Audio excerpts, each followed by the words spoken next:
الحمد لله الحمد لله رب العالمين الحمد لله الذي أنزل من السماء ماء بقدر سبحانه جعل لنا الليل لباسا والنوم سباتا وجعل النهار نشورا وأنزل لنا بقدرته من السماء ماء طهورا نحمده سبحانه بما هو له أهل من الحمد ونثني عليه ونؤمن به ونتوكل عليه من يهده الله فلا مضل له ومن يضلل فلا هادي له ونشهد أن لا إله إلا الله وحده لا شريك له ونشهد أن سيدنا ونبينا محمدا عبد الله ورسوله خير مؤمن بالله اللهم صل وسلم وبارك عليه وعلى آله وصحبه أجمعين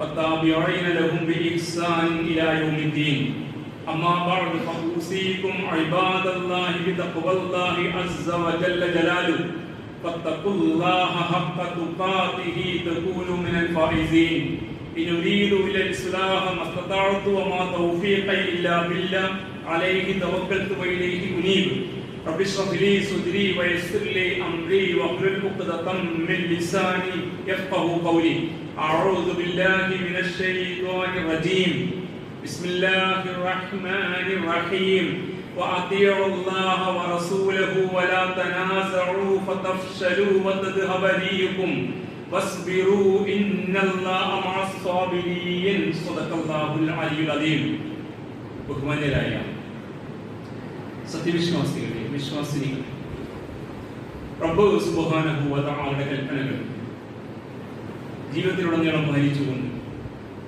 അവന്റെ വിധി വിലക്കുകൾ സൂക്ഷിച്ച് ജീവിക്കണമെന്ന് ആദ്യമായി എന്നോടും തുടർന്ന് എൻ്റെ സഹോദരി സഹോദരന്മാരോടും ഉപദേശിക്കുന്നു. ഇന്ന് മക്കയിൽ ഹജ്ജ് ആരംഭിച്ചിരിക്കുകയാണ്. ഇന്നേ ദിനം ഹാജികൾ ഇഹ്റാമിൽ പ്രവേശിച്ച് മിനയിൽ എത്തിയിരിക്കുന്നു, അല്ലെങ്കിൽ എത്തിക്കൊണ്ടിരിക്കുന്നു. ദുൽഹജ്ജ് 8-ന്റെ ദിനമാണ് ഇന്ന് മക്കയിൽ യൗമു തർവിയ എന്നറിയപ്പെടുന്ന ഹാജിമാർ മിനയിൽ ഒത്തുകൂടുന്ന ഹജ്ജിന്റെ ആദ്യ ദിനം. ദുൽഹജ്ജ് 8-ന് മിനയിൽ തുടങ്ങി ദുൽഹജ്ജ് 13-ന് മിനയിൽ അവസാനിക്കുന്ന 6 ദിവസത്തെ കർമ്മങ്ങളാണ് ഹജ്ജിന്റെ കർമ്മങ്ങൾ. കേവലം ഒരു ആത്മീയമായ ആരാധന എന്ന നിലക്കല്ല ഹജ്ജിനെ ഇസ്ലാം പരിചയപ്പെടുത്തിയിരുന്നു. നമുക്കറിയാം, സമൂഹത്തിന് പരിചയമുള്ള ഏത് ആത്മീയതയും തനിച്ചിരുന്ന് ചെയ്യുന്ന കർമ്മങ്ങൾ കൊണ്ട് നിറഞ്ഞതായിരിക്കും. പക്ഷെ ഇവിടെ ഏകാഗിയായിട്ടല്ല, മറിച്ച് ലക്ഷക്കണക്കിന് വരുന്ന മനുഷ്യർ ഒന്നിച്ച് ഒരേ ദിവസം ഒരേ സമയം ഒരേ സ്ഥലത്ത് ഒരുമിച്ച് കൂടിക്കൊണ്ടുള്ള സവിശേഷമായ ഒരു ആരാധനയാണ്. അപ്പോൾ ഇത് കേവലം ഒരു ആരാധന, കേവല ആത്മീയതയുടെ ഒരു കർമ്മം എന്നതിനപ്പുറത്ത് ഒരേ ആദർശ വിശ്വാസികളുടെ ഒത്തുചേരൽ മുഖേന നേടിയെടുക്കേണ്ടുന്ന സകല നേട്ടങ്ങളും ഉൾച്ചേർത്ത് വെച്ചിട്ടുള്ള സവിശേഷമായ ഒന്നാണ്. അതുതന്നെയാണ് ഹജ്ജിനെ മഹത്തരമാക്കുന്നത്. അതാണ് ഹജ്ജിന്റെ പ്രത്യേകതയും. ബഹുമാന്യനായ മർഹൂം ഡോക്ടർ യൂസുഫ് ഖർലാവി ഹജ്ജ് കർമ്മത്തെ ഹ്രസ്വമായി പരിചയപ്പെടുത്തിക്കൊണ്ട് ഇങ്ങനെ പറഞ്ഞു: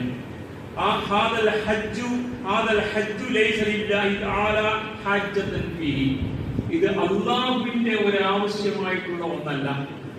ഹജ്ജ് മക്കയിൽ നടന്നില്ല എങ്കിൽ തമ്പുരാന്റെ അധികാരത്തിന് കോട്ടൊന്നും തട്ടൂല. അതുകൊണ്ട് ഇത് അള്ളാഹുവിന്റെ ഒരു ആവശ്യം നിർവഹിക്കാൻ വേണ്ടി ലക്ഷക്കണക്കിന് മനുഷ്യർ ഒരു ഭാഗത്ത് ഒത്തുകൂടുക എന്നതല്ല അതിന്റെ ഉദ്ദേശം. കാരണം അല്ലാഹു വലിയുൻ അനിൽ ഇബാദ്, അള്ളാഹു തന്റെ ദാസന്മാരെ ആശ്രയിക്കുന്നില്ല. നമ്മെ ആശ്രയിച്ചല്ല തമ്പുരാൻ നിലനിൽപ്പ്. നമ്മുടെ നിലനിൽപ്പ് അള്ളാഹുവിനെ മാത്രം ആശ്രയിച്ചാണ്. അതുകൊണ്ട് ഈ കർമ്മ മുഖേന ഒരുപാട് കാര്യങ്ങൾ ഈ വിശ്വാസികൾ അള്ളാഹു നിർബന്ധമാക്കിയിരിക്കുന്നു. ഒരുപാട് നേട്ടങ്ങൾ അത് മുഖേന അവർ നേടിയെടുക്കേണ്ടതുണ്ട്. അവരുടെ സ്വയം സംസ്കരണമാണ് ഇത് മുഖേന ആദ്യമായി ലക്ഷ്യമാക്കുന്നത്. അതോടൊപ്പം അവർ വളർച്ചയുടെ പടവുകൾ ഏറിയിട്ട് ഉന്നതിയിലേക്ക് എത്തണം. എന്തെല്ലാമാണ് വളർച്ച? ധാർമ്മികവും മാനസികവും ആത്മീയവുമായ വളർച്ചകൾ നേടി തമ്പുരാനിലേക്ക് വളരാൻ ഈ കർമ്മം അവരെ സഹായിക്കണം.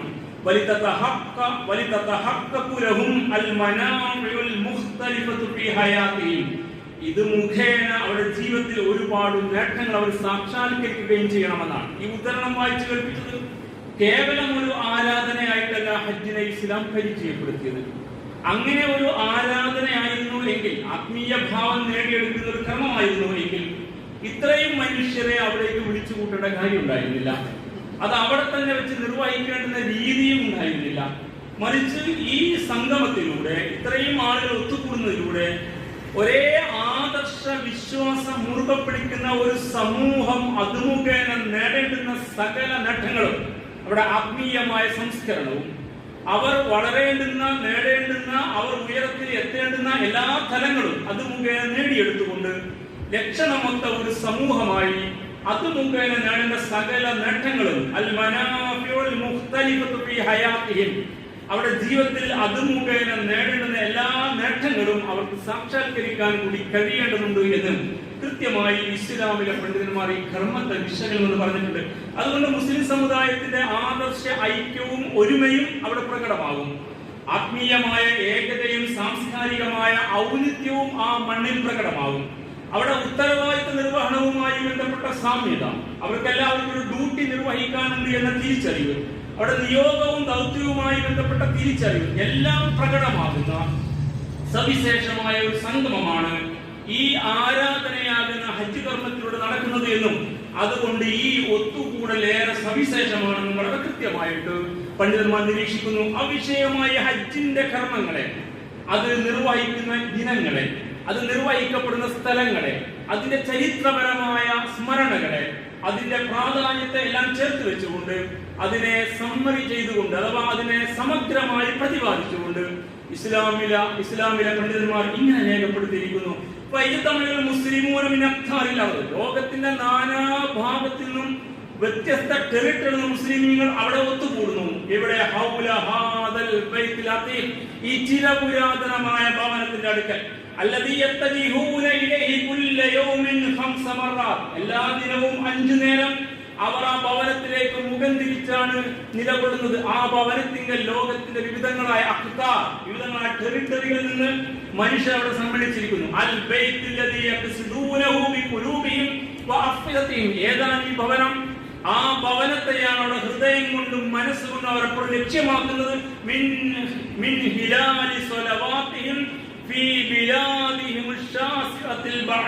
ദൂരദിക്കിൽ നിന്ന് അവരുടെ ജന്മദേശത്ത് പ്രദേശത്ത് അവർ നമസ്കരിക്കുമ്പോൾ പോലും അവിടെ ഹൃദയം കൊണ്ടും മനസ്സുകൊണ്ടും നമസ്കാരത്തിന്റെ വേളയിലൊക്കെ അവർ ഈ ഭവനത്തെയാണ് ലക്ഷ്യമാക്കുന്നത്. അതുകൊണ്ട് തന്നെ അവർ അവിടെ ഒത്തുകൂടുമ്പോൾ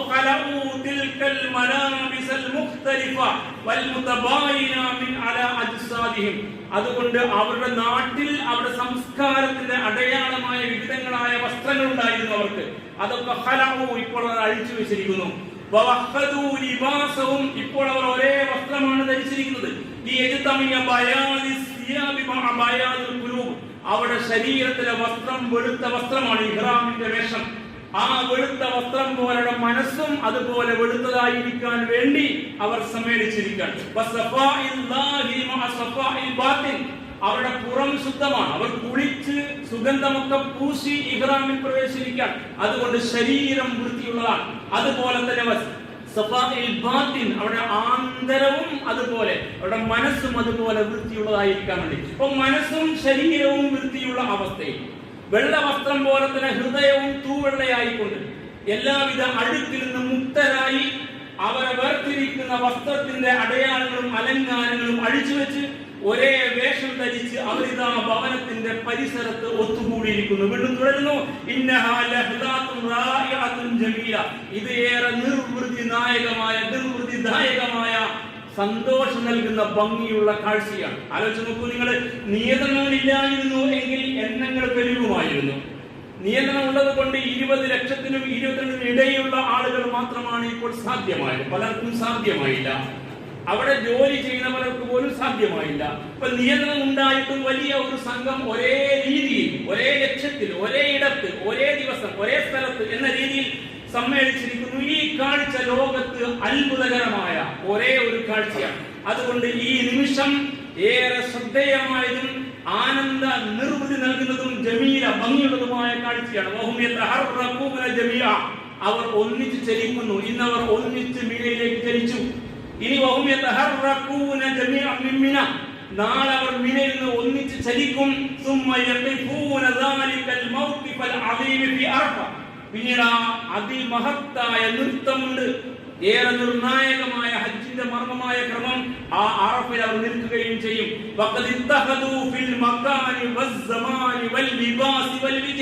ഒരേ ലക്ഷ്യത്തിൽ, ഒരേ വസ്ത്രത്തിൽ, ഒരേ സ്ഥലത്ത്, ഒരേ സമയം ഒന്നിച്ച് അവരങ്ങനെ ഒത്തുകൂടുന്ന വല്ലാത്തൊരു സംഭവമാണ്. ഹജ്ജിനെ ഇത്ര സുന്ദരമായി വർണ്ണിക്കാൻ നമ്മുടെ മലയാള ഭാഷയ്ക്ക് സാധിക്കില്ല. അപ്പൊ ഹജ്ജ് എന്ന കർമ്മത്തിന്റെ സവിശേഷമായ ആന്തരാർത്ഥങ്ങളെ, അതിലെ സവിശേഷമായ കർമ്മങ്ങളെ, അതിലെ സവിശേഷമായ അതിൽ നടക്കുന്ന ഇടം ഭൂമികയെ കൃത്യമായി അടയാളപ്പെടുത്തിക്കൊണ്ട് ഒരേ ലക്ഷ്യത്തിലേക്ക്, ഒരേ കർമ്മമാർഗം സ്വീകരിച്ച, ഒരേ മാർഗത്തിൽ സഞ്ചരിക്കുന്ന, ഒരേ ആദർശത്താൽ പരസ്പരം ബന്ധിതരായ ആളുകൾ ഒത്തുകൂടിയിരിക്കുന്നു. അവിടെ അവിടെ സമ്മേളിച്ചവർ ആദർശ ബന്ധുക്കളാണ്. ഒരേ ദീനിന്റെ വക്താക്കളാണ് ഒത്തുകൂടിയിരിക്കുന്നത്. അവർ ഒറ്റ ഉമ്മത്താണെന്ന തിരിച്ചറിവ് അവർക്കുണ്ടാകുന്നതിന് വേണ്ടി. എന്തിനു വേണ്ടിയാണ് നാഥൻ അങ്ങോട്ട് വിളിച്ചത്? എന്തിനു വേണ്ടിയാണ് ഈ കർമ്മം അവിടെ തന്നെ നടക്കണം തീരുമാനിച്ചത്? അതിന് ഒരുപാട് ലക്ഷ്യങ്ങളുണ്ട്. അതിലൊരു ലക്ഷ്യം ഈ ഉമ്മത്ത് ഒറ്റ ഉമ്മത്താണെന്ന തിരിച്ചറിവുണ്ടാണ്. നിങ്ങൾ ഏത് ഭൂപ്രദേശത്തായിരിക്കട്ടെ, ഏത് ഭൂഖണ്ഡത്തിലാകട്ടെ, നിങ്ങൾ സംസാരിക്കുന്ന ഭാഷകൾ വിവിധങ്ങളാകാം, നിങ്ങളുടെ ആഹാര രീതികളിൽ ചിലപ്പോൾ വൈവിധ്യമുണ്ടാകാം, നിങ്ങളുടെ പാരമ്പര്യ പൈതൃകങ്ങൾ വ്യത്യസ്തമായിരിക്കാം, നിങ്ങളുടെ ട്രഡീഷണൽ വസ്ത്രധാരണ രീതിയും വ്യത്യസ്തമായിരിക്കാം. എല്ലാം ആവട്ടെ, പക്ഷേ നിങ്ങൾ ഉമ്മത്തും വാഹിദ, ഒറ്റ ഉമ്മത്താണെന്ന തിരിച്ചറിവ് നിങ്ങൾക്കുണ്ടാവണം. മറ്റേതെല്ലാ ജനവിഭാഗങ്ങളെക്കാളും ഈ ഉമ്മത്തിനെ അല്ലാഹു മുകളിൽ കൊണ്ടുപോയി നിർത്തിയിരിക്കണം. ഇസ്സത്തുള്ള ഒരു ആദർശത്തിന്റെ ആളുകൾ, ഖൈറു ഉമ്മത്ത്, ഉമ്മത്തും വസത്ത് എന്നിങ്ങനെ ഖുർആൻ പരിചയപ്പെടുത്തിയ സവിശേഷമായ ആദർശ ബന്ധുത്വത്താൽ ഊട്ടപ്പെട്ട ഒരു സമൂഹത്തിന്റെ പരിച്ഛേദം ലോകത്തിന്റെ നാനാ ഭാഗത്തു നിന്നും ആ പ്രദേശത്തെ ആളുകളുടെ പ്രതിനിധികൾ നിവേദന സംഘങ്ങളായി തമ്പുരാന്റെ ഭവനത്തിന്റെ തിരുമുറ്റത്ത് ഒത്തുകൂടിയിരിക്കുക, അല്ലാഹുവിന്റെ അതിഥികളായി. അങ്ങനെയുള്ള സവിശേഷമായ കൂടലാണ്. അങ്ങനെയുള്ള ഒരു ആദർശമാണ് ഞങ്ങളുടെ ആദർശ സമൂഹമാണ് ഉമ്മത്തും വാഹിദ, ഒറ്റ സമുദായമാണെന്ന ആദർശ ബന്ധുത്വത്തിന്റെ അടിസ്ഥാനത്തിൽ ആദർശം മുറുകെ പിടിക്കുന്ന ഉമ്മത്താണെന്ന അവബോധം ഈ സമുദായത്തിൽ ഉണ്ടായിരുന്ന കാലത്തൊക്കെ അവർ ലോകത്ത് നേതാക്കളും ജേതാക്കളുമായിരുന്നു. അദ്ദേഹം പറയാണ് പണ്ഡിതൻ, അല്ലത്തി തെർഫവും ഫൗക്കലും എല്ലാ ഉമ്മത്തുകളെക്കാളും മുകളിൽ ഇവരെ അല്ല കൊണ്ടുപോയി വെച്ചിരുന്നു. അങ്ങനെ ഒരു കാലം ഈ സമുദായത്തിനുണ്ടായിരുന്നു. ലോകൈക നേതൃത്വം ഇവരുടെ കയ്യിൽ. ആ നഷ്ടപ്പെട്ടു പോയ നേതൃത്വം ഇപ്പോൾ ചിഹ്ന ഭിന്നമായി തമ്മിലടിക്കുന്ന, പരസ്പരം കൊലയും കൊല്ലുമൊക്കെ സാധ്യമാകുന്ന, അങ്ങനെ ഭാഗിച്ചെടുത്ത് പക്ഷം ചേർത്ത് പലരുടെയും അടിമകളായി പോയ, പലർക്കും ഉപകാരപ്പെടുന്ന, ഇസ്ലാമിന് ഉപകാരപ്പെടാതെ പോയ, അപ്പുറത്ത് സ്വന്തം സഹോദരന്മാർ ദിനേന ബോംബിട്ട് കൊല ചെയ്യപ്പെടുമ്പോഴും നടുങ്ങാത്ത ഹൃദയങ്ങളായി ജീവിക്കുന്ന മരവിച്ച പേക്കോലങ്ങൾ, ഇങ്ങനെയൊക്കെ ആയിപ്പോയ, കൊല്ലും കൊലയും ഉന്മൂലനാശവും അധിനിവേശത്തിന്റെ കെടുതികളും നടക്കുമ്പോഴും ശബ്ദിക്കാൻ കഴിയാതെ പോകും ഈ സമുദായം ഒരു ആദർശ സമൂഹമാണ്, ഒരൊറ്റ ഉമ്മത്താണ്. തിരിച്ചറിവ് നഷ്ടപ്പെട്ടു പോയ പുതിയ കാലത്തെ ഹജ്ജിനെ വിശദീകരിച്ച് പറഞ്ഞു, നിങ്ങൾക്ക് നഷ്ടപ്പെട്ടു പോയ നേതൃത്വവും പരമാധികാരവും തിരിച്ചു പിടിക്കാൻ നിങ്ങളെ ഒരേ ബിന്ദുവിൽ, ഒരേ പോയിന്റിൽ ചിന്തിപ്പിക്കാൻ പ്രേരിപ്പിക്കുന്ന കർമ്മമാണ് ഈ കർമ്മം. നിങ്ങളുടെ മുമ്പ് ഇങ്ങനെയായിരുന്നില്ല. അന്ന് നിങ്ങൾക്കൊരു ഏകലോക നേതൃത്വം ഉണ്ടായിരുന്നു. പ്രവാചകൻ തിരുനബി സല്ലല്ലാഹു അലൈഹി വസല്ലം മദീനയിൽ വന്ന് ഇസ്ലാമിക സമൂഹത്തിന്റെ ശരിയായ അടിത്തറയിൽ അതിനെ സംവിധാനിച്ച്, അതിന് ഊടും പാവും കരുത്തും, അതിനൊരു ഏകീഭാവവും ഏക നേതൃത്വ ക്രമത്തിലേക്ക് വന്നപ്പോൾ അബൂബക്കർ സിദ്ദീഖ് റളിയല്ലാഹു അൻഹു ഹജ്ജിന്റെ അമീറായി ആദ്യത്തെ കാഫില ഹജ്ജിന് പോയി. ഇങ്ങനെ ചരിത്രമുണ്ട്. അപ്പോഴാണ് ഹജ്ജ് നിലവിൽ വരുന്നത്. ആ കോലം കെട്ട ജാഹിലിയ്യത്തിലെ ഹജ്ജിനെ കോലപ്പെടുത്തി അതിന്റെ ശരിയായ പുഴയിൽ ഹജ്ജിനെ പുനഃസംവിധാനിച്ചുകൊണ്ട് റസൂലുള്ളാഹി സ്വല്ലല്ലാഹു അലൈഹി വസല്ലം ഹജ്ജിനെ ക്രമീകരിച്ചു. അങ്ങനെ സംസ്കരിക്കപ്പെട്ട ഹജ്ജ് മണ്ണിൽ വീണ്ടും സ്ഥാപിതമായി. കഅബയുടെ പരിസരം വീണ്ടും സവിശേഷമായ വിശ്വാസ ആദർശ ബന്ധുക്കൾ ഒത്തുകൂടുന്ന ഹജ്ജിന്റെ ഇടമായിട്ട് മാറി. അവിടുത്തെ മുശ്രിക്കീങ്ങൾക്ക് പ്രവേശനമില്ലാതായി. മുമ്പ് മുശ്രിക്കീങ്ങൾ അങ്ങനെ നഗ്നരായി ഹജ്ജിന് വരുന്ന തുണി ഉടുക്കാത്ത പല മതക്കാരെ നമുക്ക് പരിചയമുള്ളതുപോലെ അവർ റോട്ടിൽ ഇറങ്ങിയിട്ട് പ്രയാണം നടത്തുന്ന നിത്യ കാഴ്ചയായ ഇന്ത്യൻ മണ്ണിൽ ഉൾപ്പെടെ അത്തരം അവസ്ഥകൾ നടമാടിയിരുന്ന അരങ്ങേറുന്ന കഅബാലയമായിരുന്നു അത്. വേറെ ഒരുപാട് കോലം കെട്ട ഹജ്ജിന്റെ രൂപങ്ങൾ ഇതെല്ലാം ക്രമീകരിച്ച് സവിശേഷമായി ഹജ്ജിനെ സംവിധാനിച്ചു. അവിടെ മുതൽ ആ ഹജ്ജ് നടന്നു വന്നപ്പോ മുസ്ലിം സമുദായത്തിന് ഒരു നേതൃത്വം ഉണ്ടായിരുന്നു. അവർ ഒരു ആദർശ സമൂഹമായിരുന്നു. അവർക്ക് എങ്ങനെ മുന്നോട്ട് പോകുന്ന സ്ട്രാറ്റജി ഉണ്ടായിരുന്നു. അവരുടെ പ്രശ്നങ്ങൾക്ക് ശരിയായ ഇസ്ലാമിക നിർദ്ദേശങ്ങൾ ഉണ്ടായിരുന്നു. അവിടെ വരുന്ന എല്ലാവർക്കും ഈ ആദർശ അവബോധം സാധ്യമായിരുന്നു. അതുകൊണ്ട് അവർ ഈ താമസിക്കുന്ന ഇടങ്ങളിൽ അതിൻ്റെതായ അനുകരണങ്ങൾ ഉണ്ടായിരുന്നു. അവർക്കിടയിൽ ഇസ്ലാമിന്റെ വിശ്വാസ ക്രമങ്ങൾ ശിർക്ക് കലരാത്തത് തെളിഞ്ഞു നിലനിന്നിരുന്നു. അവർക്ക് സമുദായം എന്ന നിലക്ക് ഇസ്ലാമിന്റെ ലക്ഷ്യങ്ങൾ നേടിയെടുക്കാൻ മുന്നോട്ട് പോകാൻ കഴിയുമായിരുന്നു. അവരെ ചെന്നായ്ക്കൾക്ക് സ്വന്തമാക്കാൻ കഴിയുമായിരുന്നില്ല. പിശാചിന് അവരെ ഭാഗം വെച്ചെടുക്കാൻ കഴിയുമായിരുന്നില്ല. പൈശാചികതയുടെ കൊടിയടയാളങ്ങൾക്ക് അവരെ സ്വന്തമായിരുന്നില്ല. ഇങ്ങനെ ഒരു കാലമുണ്ട്. അതിനെ സ്മരിച്ചുകൊണ്ട് ഈ മഹാപണ്ഡിതൻ പറയുന്നു, നഷ്ടപ്പെട്ടു പോയ നേതൃത്വവും പരമാധികാരവും തിരിച്ചു പിടിക്കാൻ വേണ്ടിയായിരിക്കണം നിങ്ങളുടെ സംഗമം എന്ന്. അപ്പൊ ഹജ്ജിന് അങ്ങനെ ഒരു ഭാവമുണ്ടെന്ന് മറന്നു പോകാതിരിക്കാൻ നമ്മൾ ഓർമ്മപ്പെടുത്തേണ്ടി വരികയാണ്. ഇപ്പോഴാണെങ്കിൽ ഹജ്ജിന്റെ കോലം മാറിപ്പോയി. ഓരോരുത്തരും കൊണ്ടുപോകുന്ന സംഘങ്ങളുടെ ഇഷ്ടങ്ങൾക്കനുസരിച്ച് അങ്ങനെ മിനയുടെ മണ്ണിൽ സ്വലാത്ത് ഹൽക്കയും ദിക്ർ ഹൽക്കയും നടക്കും. പിന്നെ അയ്യാമത്ത് ശരീക്കിന് മിനയുടെ മണ്ണിൽ വീണ്ടും റാത്തീബും ഹദ്ദാദും നടക്കും. അങ്ങനെ കൊണ്ടുപോകുന്ന ഓരോരുത്തരും പണപ്പിരിവിന്റെ മാർഗമാക്കി മാറ്റും. അവരുടെ ബുദ്ധിയിൽ തെളിഞ്ഞ ആശയങ്ങൾ അനുസരിച്ച് കുത്തിച്ചെലുത്താൻ ശ്രമിക്കും. ഈ മനുഷ്യരെ മൊത്തം ഉൾക്കൊള്ളുന്ന ഹജ്ജിന്റെ ഒരു നേതൃത്വമായി അവിടുത്തെ ഭരണകൂടം നിശ്ചയിച്ച ഒരു ഇമാം ഉണ്ടാകും. ആ ഇമാമിന്റെ പ്രസംഗത്തിൽ ഈ സാരവസപ്പെട്ട ഒന്നും സംഭവിക്കില്ല. എന്നാൽ ആ മണ്ണിൽ അബൂബക്കർ സിദ്ദീഖ് റളിയല്ലാഹു തആല അൻഹു ഹജ്ജിന് പോയ ശേഷം അടുത്ത വർഷം ഹജ്ജ് നടന്നപ്പോൾ റസൂലുള്ളാഹി സ്വല്ലല്ലാഹു അലൈഹി വസല്ലം ഹജ്ജ് നേതൃത്വം കൊടുത്തു. അതാണ് നമ്മുടെ മാതൃക. അന്ന് അറഫയിൽ നടന്ന പ്രസംഗം ഇന്നും നമ്മൾ അനുസ്മരിക്കുന്നു. ആ പ്രസംഗത്തിന്റെ ഉള്ളടക്കത്തിന്റെ ചൈതന്യം, അതിന്റെ ആന്തരാർത്ഥം, അതിന്റെ അകംപൊരുൾ, അത് മനുഷ്യ മനസ്സിനെ സംസ്കരിക്കാനും ലക്ഷണമൊത്ത ഒരു സാമൂഹികമൊത്ത സംവിധാനിക്കാനും എത്രമേൽ കരുത്തും കാമുള്ളതാണ് എന്ന് 1400 വർഷങ്ങൾക്ക് ഇപ്പുറത്തും ആ അറഫ പ്രസംഗത്തിന്റെ ചൈതന്യം പ്രചോദിപ്പിക്കും. പക്ഷേ അത്തരം ഒരു വർത്തമാനങ്ങൾക്ക് ഇന്ന് അവിടെ ഇടമില്ല. പലർക്കും ആ ഭാഷ തിരിയുകയുമില്ല, അധികമാരും ശ്രദ്ധിക്കാറുമില്ല. അങ്ങനെ ഓരോരുത്തരും തങ്ങൾ കൂടുന്ന കണ്ടിനകത്ത് എന്തൊക്കെയോ ചെയ്തിട്ട് ഈ കർമ്മം തിരിച്ചു പോരുന്നു. അതുകൊണ്ട് ഈ ഉമ്മത്തിന് ഒരു ഉമ്മത്തും വാഹിദ, ഞങ്ങൾ ഒറ്റ ആദർശ സമൂഹമാണെന്ന് തിരിച്ചറിവ് സാധ്യമാകുന്നില്ല.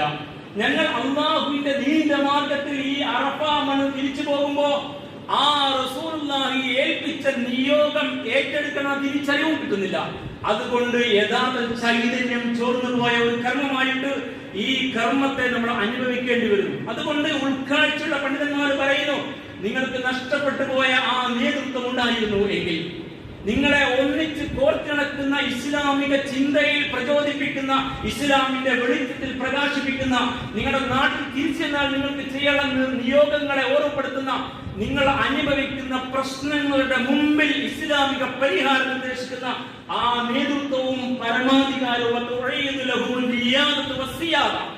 ആ നേതൃത്വവും പരമാവധി തിരിച്ച് നിങ്ങൾക്ക് കിട്ടണം. അല്ലെങ്കിൽ അത് നിങ്ങളുടെ കയ്യിൽ നഷ്ടപ്പെട്ടു പോയതാണ്.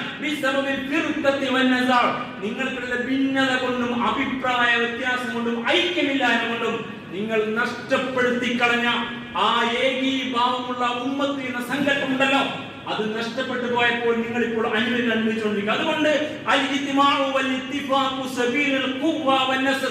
ഒരു ഉമ്മത്തിന്റെ ശക്തിയിലേക്കും വിജയത്തിലേക്കും അവരെ എത്തിക്കുന്ന ഒരേ ഒരു വഴി ഐക്യമാണ്. ഈ മുസ്ലിം സമുദായത്തിന്റെ സാമൂഹികമായ ഐക്യം ആദർശപരമായ ഐക്യം. അടിവരായിട്ട് മനസ്സിലാക്കേണ്ട വാക്കാണ്. ഉദ്ധരണം വായിക്കുന്ന സമയനഷ്ടം ഒരു ഭാഗത്ത് സംഭവിക്കുമെങ്കിലും ഇതൊരു വെറും വർത്തമാണ് ബുദ്ധിയുള്ള ആളുകൾ മനസ്സിലാക്കാൻ വേണ്ടിയാണ്. ഭിന്നതയും വലിയ അഭിപ്രായ വ്യത്യാസങ്ങളും നിങ്ങളെ ദൗർബല്യത്തിലേക്ക് മാത്രം വഴി നടക്കും. വല്ല ഹസീമ അമ്പേ പരാജയപ്പെടുകയും. ഇന്ന് മുസ്ലിം സമുദായത്തിന് ഔന്നത്യമില്ല. അവരിന്ന് നേതാക്കളോ ജേതാക്കളോ അല്ല, അവരെ പരിഗണിച്ചല്ല ലോകത്ത് ഒരു കാര്യവും നടന്നുകൊണ്ടിരിക്കുന്നത്. അങ്ങനെയാണ് നമ്മുടെ നാട്ടിൽ ഉൾപ്പെടെ ലോക സംവിധാനത്തിൽ വരെ അവരെ പരിഗണിച്ച് ഒരു നിലപാട് എടുക്കുന്നില്ല. അങ്ങ് ഫിലസ്തീനിന്റെ മണ്ണിൽ കണ്ണിൽ നിന്ന് ചോര നിരന്തരമായി കരയിക്കുന്ന കൊടും ക്രൂരത അരങ്ങേറുമ്പോഴും ഒരു പ്രമേയം പാസ്സാക്കാനല്ലാതെ അത് നടപ്പിലാക്കാൻ കഴിയുന്ന അധികാര കേന്ദ്രങ്ങൾ ലോകത്തില്ല. അതിനപ്പുറത്ത് യുദ്ധ കുറ്റവാളികളെ വിചാരണ ചെയ്യാൻ തയ്യാറായിട്ട് അവർക്കെതിരെ വാറണ്ട് പുറപ്പെടുവിച്ചാലും ആ വാറണ്ട് നടപ്പാക്കപ്പെടുകയില്ല. അതുകൊണ്ട് മുസ്ലിം സമൂഹമേ, നിങ്ങൾ പറയപ്പെടുന്ന ഒന്നുമല്ല ഈ ലോകത്ത്. നിങ്ങൾക്ക് വേണ്ടി ശബ്ദിക്കാൻ ആരുമില്ല. നിങ്ങൾ നിങ്ങളായി നിൽക്കാതെ വന്നപ്പോ നിങ്ങൾക്ക് വേണ്ടി നിലകൊള്ളുന്ന ഒരു സംവിധാനം ഇല്ലാതെ പോയി. നിങ്ങൾ നിങ്ങളായി നിന്നു എങ്കിൽ നിങ്ങളുടെ കൂവത്തും നസ്റും നിങ്ങളുടെ ശക്തിയും നിങ്ങളുടെ ഔന്നത്യവും വിജയവും തിരിച്ചു കിട്ടുമായിരുന്നു. പക്ഷേ ഭിന്നത, വലിയ അഭിപ്രായ വ്യത്യാസം, അത് നിങ്ങളുടെ ദൗർബല്യത്തിലേക്കും നിന്നതയിലേക്കും ഹസീമ പരാജയത്തിൽ നയിച്ചു. നിങ്ങൾ അറിയണം, ഒരു സമൂഹവും ഉയർച്ച പ്രാപിച്ചിട്ടില്ല. ഒരു സമൂഹത്തിന്റെയും അതിന്റെ പതാക ഉയർത്തിയിട്ടില്ല. ഒരു സമൂഹവും ഉന്നതരായി നിന്നിട്ടില്ല. അവിടെ ഐക്യത്തിലൂടെ അല്ലാതെ. അവർക്കിടയിലെ വ്യക്തികൾക്കുള്ള പരസ്പര സ്നേഹവും ഐക്യവും ഉണ്ടായിട്ടില്ലാതെ. അവരുടെ ശ്രമങ്ങൾ അവരുടെ ആദർശത്തിന്റെ മാർഗത്തിൽ ഒന്നിച്ച് ചിലവഴിക്കുന്ന അവസ്ഥ സംഭവിക്കാത്ത കാലത്തോളം ഒരു സമൂഹവും ഉയർച്ച പ്രാപിക്കില്ല. സഹോദരന്മാരെ, ഹജ്ജ് നടന്നുകൊണ്ടിരിക്കുന്ന ഓരോ വർഷത്തെയും അനുഭവത്തിന് മുമ്പിൽ ആ ഹജ്ജിനെ ഇസ്ലാം പഠിപ്പിച്ച ശരിയായ ചിത്രത്തെ മുമ്പിൽ വെച്ചുകൊണ്ട് മഹാരഥന്മാരായ പണ്ഡിതന്മാർ അവിടെ വേവലാദികളും ആവലാദികളും നമ്മിലേക്ക് കൈമാറിയ വാക്കുകൾ കേട്ടത്. അതുകൊണ്ട് നിങ്ങൾ അറിയണം, മുസ്ലിം സമുദായത്തിന്റെ ഏകീഭാവം, മുസ്ലിം സമുദായത്തിന്റെ ഐക്യം, അവിടെ ആദർശപരമായ പൊരുത്തം, ആദർശ ബന്ധുത്വത്തിന്റെ കരുത്തും ശക്തിയും ഒക്കെ അവരെ ബോധ്യപ്പെടുന്ന കർമ്മമാണ് ഈ ഹജ്ജ് കർമ്മം. അതുകൊണ്ടാണ് എല്ലാവരെയും കൂടി പിടിച്ചത്. എല്ലാവരും കൂടുന്നിടത്തൊരു വല്ലാത്ത അവസ്ഥയിലേ ഉണ്ടാവുക. മനസ്സറിഞ്ഞുകൊണ്ട് ആത്മീയമായ ഒരു പ്രാർത്ഥന നടത്താൻ പോലും ചിലപ്പോൾ ബഹളം കൊണ്ട് പറ്റിക്കൊള്ളുന്നില്ല. പക്ഷെ ഈ കർമ്മം അങ്ങനെയാണ് നടക്കേണ്ടത്. അതങ്ങനെ കൂട്ടായിട്ട് ഇന്ന് മിനയിൽ, നാളെ അറഫയിൽ, നാളെ രാത്രി അവർ മുസ്ദലിഫയിൽ, പിന്നീട് പിറ്റേന്ന് 10 വീണ്ടും മിനയിൽ ജംറത്തുൽ അഖബയിലെ കല്ല്. അത് കഴിഞ്ഞാൽ ബലിയറുക്കാൻ സംവിധാനത്തിൽ ബലി കഴിയുന്നവർ അപ്പോൾ തന്നെ നേരെ മക്കയിലേക്ക് അവിടെ പോയി തവാഫുൽ ഇഫാദയിൽ പിന്നെ സഫാ മർവ സഅയും. അത് കഴിഞ്ഞ് വീണ്ടും മിനയിലേക്ക് മുടി വടിക്കലും എടുക്കലും സാധാ വേഷത്തിലേക്ക് മാറലും. പിന്നീട് 3 ദിവസം മിനയിൽ തന്നെ 3 ജംറാത്തിന്റെ 7 കല്ല് വീതം. അങ്ങനെ ദുൽഹജ്ജ് 8 തുടങ്ങി ദുൽഹജ്ജ് 13 അവസാനിക്കുന്ന ഈ ഒരു ഒഴുക്കിൽ എല്ലാവരും ഒത്തുചേരുമ്പോ അത് ആ സമുദായത്തിന്റെ ആദർശ ബന്ധുത്തിന്റെ ഐക്യവും സ്നേഹവും, അവിടെ ഒരുമയോടെ ഏകീഭാവവും, അവിടെ നിയോഗവും ദൗത്യവും എല്ലാം മനസ്സിലാക്കി കൊടുക്കുന്ന അവിടെ സംസ്കാരത്തിന്റെ ഉയർച്ചയും അവരുടെ മാന്യമായ സഹവർത്തിത്വവും അവർ ഒന്നാണെന്ന് തിരിച്ചറിവും അതിന്റെ അടിസ്ഥാനത്തിലെ സകല നന്മകളും ചേർന്ന് വെക്കുന്ന, അവരുടെ വിഷയങ്ങൾ പങ്കുവെക്കുന്ന, അവരുടെ ഗദ്ഗതങ്ങൾ പങ്കുവെക്കുന്ന, അവരുടെ നാട്ടിൽ അനുഭവിക്കുന്ന പ്രയാസങ്ങൾ പങ്കുവെക്കുന്ന, അതിന് കൃത്യമായ നേതൃത്വം നൽകുന്ന ആളുകളുടെ ഭാഗത്ത് ശരിക്കുള്ള സ്ട്രാറ്റജി, കർമ്മ മാർഗങ്ങൾ നിർദ്ദേശിക്കപ്പെടുന്ന അങ്ങനെ പുതിയ വെളിച്ചവുമായി ദുൽഹജ്ജ് 13 ശേഷം മക്കയുടെ മണ്ണ് വിട്ട് അവന്റെ ഇടത്തിൽ ചെന്നാൽ അവിടെയുള്ള മനുഷ്യരെ നയിക്കാൻ കഴിയുന്ന, നയിക്കുന്നവരുടെ കൂടെ കർമ്മ നിലകൊള്ളുന്ന ഹാജിമാരുടെ സങ്കല്പം ഇന്ന് നമുക്ക് നഷ്ടപ്പെട്ടു പോയി.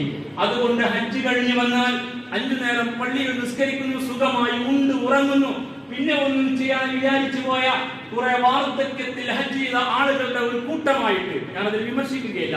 അത്രത്തോളം ഗതികെട്ടുപോയ ഒരു സമുദായം എല്ലാം ചെയ്ത് അവസാനം ഈ ഹജ്ജും കൂടി ചെയ്ത് മിണ്ടാതിരിക്കാം എന്ന് വിചാരിക്കുന്ന നല്ല കാലത്ത് ആരോഗ്യം അനുവദിക്കുമ്പോ ഈ ഇസ്ലാമിന് വേണ്ടി ഒന്നും ചെയ്യാൻ പറ്റിയില്ല. ഇനിയിപ്പോ ഇവിടൊക്കെ പോയി തിരിച്ചറിവ് നേടിയപ്പോഴോ ഇനിയൊന്നും ചെയ്യാൻ അത് കഴിയൂല. മനസ്സ് ആഗ്രഹിക്കുന്നിടത്ത് ശരീരം എത്താത്ത അവസ്ഥയിൽ ഹജ്ജ് കഴിഞ്ഞിരിക്കുന്ന കുറെ ആളുകൾ, അത്തരം ഒരു സങ്കല്പത്തിലേക്ക് സമുദായം എത്തിപ്പെട്ട ദുരന്തം ഇന്ന് ലോകത്ത് അനുഭവിക്കാൻ നമ്മൾ പേർത്തും പറയണം. അല്ലാത്ത വർത്തമാനം ധാരാളമായിട്ട് നടക്കുന്നുണ്ട്.